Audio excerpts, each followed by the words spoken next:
Hello everyone, today I'll show you how to remove or disable a shape fill color using Wondershare PDF element. Open your PDF file with Wondershare PDF element.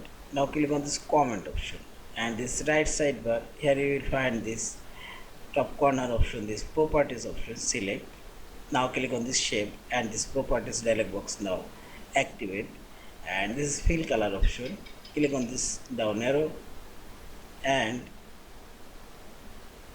here you will find this transparent color there, that is mean no color, and see this fill color not showing, and this one also, and select here transparent color. Also you can select white color, reset this transparent color, yeah, and see this. Also you can select this fill color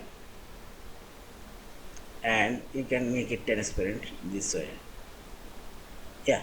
This is. Thank you for watching. Please subscribe, like, share, and